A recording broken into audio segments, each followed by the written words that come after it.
91 number অ্যাফোরিজমে Mahatma Hahnemann case টেকিংয়ের বেশ কিছু গুরুত্বপূর্ণ দিককে তুলে ধরেছেন। তিনি বলেছেন আগের ওষুধ চলাকালীন সময়ে রোগীর লক্ষণাবলী ও অনুভূতিগুলো রোগের বিশুদ্ধ চিত্র প্রদান করে না, কিন্তু অন্য পক্ষে ওষুধগুলো গ্রহণের আগে বা সেগুলো বন্ধ করার কিছুদিন পরের যে লক্ষণাবলী ও অসুস্থতাগুলোতে রোগী কষ্ট পেয়েছেন তার রোগের প্রকৃত ধরনটির সত্যিকারের মৌলিক ধারণাটি প্রদান করে, যা চিকিৎসককে বিশেষ গুরুত্ব সহকারে লিপিবদ্ধ করতে হবে। রোগ যখন ক্রনিক প্রকৃতির এবং রোগীকে দেখার সময়টি পর্যন্ত যদি সে ওষুধগুলো গ্রহণ করে থাকে আগেরগুলো, চিকিৎসক তাকে কয়েকদিন কোনো ওষুধ প্রদান না করে এমনিতেই রেখে দিলে বা এই সময় অনৌষধি প্রকৃতির কিছু প্রয়োগ করে কিছুদিন রোগ লক্ষণগুলির আরও যথার্থ সুগভীর অনুসন্ধান স্থগিত রাখলে সুবিধা হবে, যার ফলে তিনি প্রাক্তন রোগের যে বিশুদ্ধতা ও স্থিতিশীল অদূষিত লক্ষণাবলীকে অনুধাবন করে রোগের একটি নির্ভরযোগ্য চিত্র অঙ্কন করতে সমর্থ হবেন। মোদ্দা কথাটি হচ্ছে, এখানে মহাত্মা হানিম্যান আগে থেকে বিভিন্ন ওষুধ প্রয়োগের কারণে যখন সে পরিবর্তিত অবস্থায় আসে তখন কী করণীয় সেই ব্যাপারে তিনি কিছু পরামর্শ দিচ্ছেন। এটাও কেস টেকিংয়ের অন্তর্ভুক্ত, কারণ এই বিষয়গুলো আপনাকে শুরুতেই চিন্তা করতে হয়। প্রথম কথা হচ্ছে, রোগীর ওষুধ চলাকালীন সময়ে রোগীর লক্ষণাবলী অনুভূতিগুলো রোগের বিশুদ্ধ চিত্র প্রদান করে না। কাজেই সেগুলোর সময় প্রথমে রোগীকে চেষ্টা করতে হবে যে এই সময় কোনো ওষুধ না দিয়ে তাকে কিছুদিন পরে তার কেসগুলো নেওয়ার জন্য, কারণ তিনি বলছেন যে এই ওষুধগুলো গ্রহণের আগে তার যে লক্ষণগুলো ছিল সেগুলোই ছিল রোগীর সত্যিকারের চিত্র, সেগুলোই গুরুত্ব সহকারে লিপিবদ্ধ করার কথা, কিংবা ওষুধটা বন্ধ করার পরে যে চিত্রটি পাওয়া যাবে সেটা হবে সত্যিকারের চিত্র।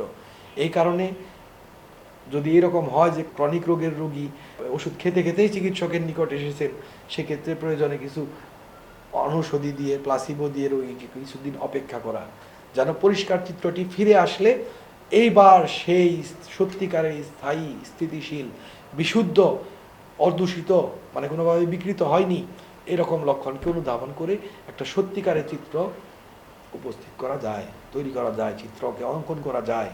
এবং এই বিষয়ে 92 নাম্বার অ্যাফোরিজমে তিনি আরও বিস্তারিত বলছেন।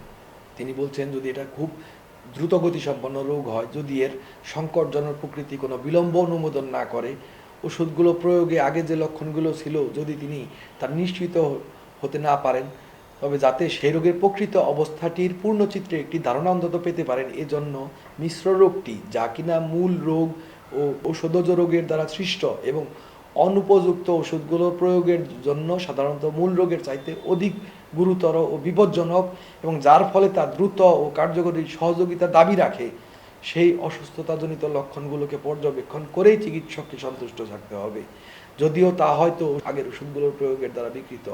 এবং এভাবে রোগের একটি পূর্ণাঙ্গ চিত্রাঙ্কনের মাধ্যমে সেই মিশ্র রোগ এবং রোগীর সত্যিকারের যে লক্ষণগুলো রয়ে গিয়েছিল সেগুলোর মাধ্যমেই একটি পূর্ণাঙ্গ চিত্র অঙ্কন করবেন যতটুকু সম্ভব, এবং তার মাধ্যমে যে উপযুক্ত ওষুধটি নির্বাচিত হয় এর দ্বারা প্রতিকার করতে সক্ষম হবেন, যাতে রোগী যে ক্ষতিকর ওষুধগুলো গলদগ্রহণ করেছেন তার বলির পাঠা তাকে হতে না হয়।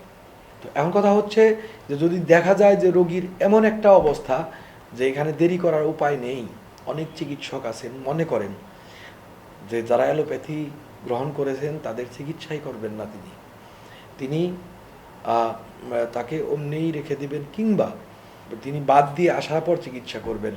সেখানে আমি কয়েকটা কথা বলছি যে আমরা জানি অ্যালোপ্যাথিক ওষুধ যেগুলো দীর্ঘদিন ধরে গ্রহণ করা হয় সেগুলো বন্ধ করলে কিন্তু উইথড্রয়াল সিনড্রোম হয়।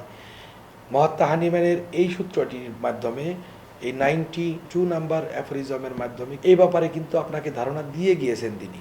তিনি বলছেন যে রোগীর যদি এমন লক্ষণ তৈরি হয়েছে তার মধ্যে যে আপনাকে ত্বরিত একটা সমাধান দাবি করছে। আজকে যদি আমি বলি এই সিচুয়েশনগুলোর কথা যেখানে রোগী দীর্ঘদিন যাবৎ কর্টিসন জাতের ওষুধগুলো খাচ্ছেন, কিংবা হাইপারটেনসিভ মেডিসিন খাচ্ছেন, কিংবা অন্য ডায়াবেটিসের ওষুধ খাচ্ছেন, ইনসুলিন নিচ্ছেন, হরমোন নিচ্ছেন, সেখানে আপনি যদি রাতারাতি বন্ধ করে দেন সেখানে উইথড্রয়াল হবে, রোগী সেটা সহ্য করতে পারবে না।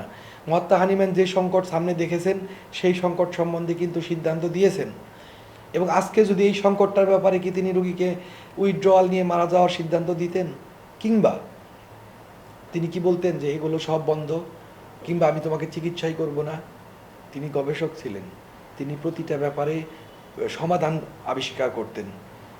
তো আসলে আমি মনে করি এই সূত্রটি আমাদেরকে ইঙ্গিত করে আমাদের কি করতে হবে। সেখানে আমরা যে লক্ষণটি সার্বিকভাবে পাচ্ছি তার ভিত্তিতেই আমাদের কাজ শুরু করতে হবে। দেন ইমপ্রুভমেন্ট হওয়ার সাথে সাথে আমরা সেগুলো থেকে উইন অফ করব। সেই অ্যালোপ্যাথিক ওষুধ বা অন্য যে ওষুধগুলো রোগী ব্যবহার করেন সেগুলো আমরা বাদ দেব। কিন্তু মহাত্মা হানিম্যান বলছেন যে এই ধরনের পরিস্থিতিতে আমাদের ওই রোগ এবং ওষুধ সৃষ্ট যে লক্ষণ সমষ্টি তৈরি হয়েছে সেই লক্ষণের ভিত্তিতেই একটি পূর্ণাঙ্গ চিত্র অঙ্কন করতে হবে। মনে রাখতে হবে যে এর মাধ্যমে যে লক্ষণগুলো এসেছে তা আসলে মূল রোগের চাইতে অধিক গুরুতর এবং বিপজ্জনক, কাজে এখানে দ্রুত এবং কার্যকরী সহযোগিতা দাবি করছে। এই অসুস্থতাজনিত লক্ষণগুলিকে পর্যবেক্ষণ করেই আমাদের সন্তুষ্ট থাকতে হবে তখনকার মতো। এটাই মহাত্মা হানিম্যান বলছেন। এখানে রোগীকে ত্যাগ করা যাবে না কিংবা রোগীকে মৃত্যুর মুখে ঠেলে দেওয়াও যাবে না। যাই হোক, এভাবে বিকৃত হলেও মহাত্মা হানিম্যান বলছেন যে ওষুধগুলোর প্রয়োগের দ্বারা তা বিকৃত, কিন্তু তারপরেও সেটা জেনে শুনেই বিকৃত লক্ষণগুলো দিয়েই সেই পূর্ণাঙ্গ চিত্রাঙ্কনটা করতে হবে যা আমার এখন আছে, এবং তাতেই একটি উপযুক্ত হোমিওপ্যাথিক ওষুধ দ্বারা চিকিৎসক প্রতিকার করতে সক্ষম হবেন এবং রোগীকে ওই ওষুধের বলির পাঠা হওয়া থেকে রক্ষা করতে সমর্থ হবেন। আপনি মহাত্মা হানিম্যানের এই চিন্তাটিকে অনুসরণ করুন যে কিভাবে রোগীকে আপনি রক্ষা করবেন, সেই চিন্তা উনি করছেন, ফেলে দিতে বলেননি। যে ওষুধগুলো যে বিষ সে গলৎকরণ করেছে, যে খেয়েছে, সেবন করেছে, গ্রহণ করেছে, তা থেকে বাঁচানোর পন্থাই তিনি এখানে বলে দিচ্ছেন। তো শিক্ষার্থী বন্ধুরা, আপনারা মহাত্মা হানিম্যানের পূর্ণাঙ্গ কেস টেকিংটা দেখলেন। আমরা দেখতে পেলাম একজন কেস টেকিং যে করবেন সেই চিকিৎসকের কি লক্ষ্য থাকবে, কি গুণাবলী থাকবে, কি সতর্কতা সে অবলম্বন করবে, কিভাবে প্রশ্ন করবেন, কি প্রশ্ন করতে হবে, বাদ গেলে কি করবেন, কোনো প্রসঙ্গ সম্বন্ধে রোগীরা কিভাবে বিভ্রান্ত করতে পারে এবং সেখানে আপনার কি সাবধানতা অবলম্বন করতে হবে, আপনি কি নেবেন, সেগুলো 3 দফা কোশ্চেনের মাধ্যমে মহাত্মা হানিম্যান বুঝিয়ে দিচ্ছেন। কি প্রশ্নগুলো করে আপনি পূর্ণাঙ্গতা আনয়ন করবেন এবং রোগীরা বিভিন্ন পরিস্থিতির সাপেক্ষে এলে তাদের কিভাবে আপনি সেই কেসটা গ্রহণ করবেন।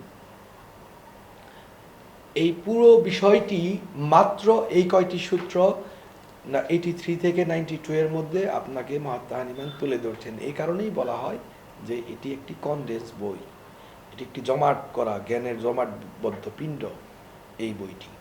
এখানে আপনি কেস টেকিংয়ের পূর্ণ ডিরেকশন পেয়ে গিয়েছেন। এটি উপলব্ধি করতে পারলে আর কিচ্ছু আপনার প্রয়োজন হবে না, এবং পরীক্ষার খাতায়ও শিক্ষার্থী বন্ধুরা এর বাইরের কিছু আর প্রয়োজন হবে না। আপনারা যদি এটাকে উপলব্ধি করেন তাহলে আশা করি আপনাদের আর পৃথিবীতে কিচ্ছু প্রয়োজন হবে না একটি কেস টেকিং করতে এবং পরীক্ষার খাতায় এই ব্যাপারে লিখতে। আমাদের এই ব্যাপারে যে প্রশ্নগুলো থাকবে একটি সম্পূর্ণ টপিক আমরা আলোচনা করলাম, এবং আমি আশা করব প্রত্যেকটি শিক্ষার্থী এই আলোচনার ভিত্তিতে আপনারা নিজেদের মতো করে উত্তরগুলোকে দিন, নিজেদের সৃজনী শক্তিকে ব্যবহার করুন এবং আপনি বোঝার চেষ্টা করুন যে আপনি কতটুকু শিখেছেন। আমাদেরও বুঝতে দিন যে আপনাদেরকে আর কোনো কিছু জানাতে হবে কিনা। যে শিক্ষার্থীগণ আমাদের এই ভিডিওটি দেখেছেন, পৃথিবীতে আপনারা অবশ্যই খুব উত্তম পন্থার কেস টেকিংকারী চিকিৎসক হবেন যারা সত্যিকারভাবে কেস টেকিং করা শিখেছেন এবং ভবিষ্যতেও চিরজীবন আজকের এই ভিডিওটির কথাগুলো মনে রেখে আপনাদের পথ চলতে পারবেন। তাহলেই আমি আমার পরিশ্রমকে সার্থক বলে অনুভব করব। তো শিক্ষার্থীরা, পরবর্তী অ্যাফোরিজমগুলো নিয়ে আলোচনা করার আগ পর্যন্ত আজকে আমি আপনাদের কাছ থেকে বিদায় নিতে চাচ্ছি।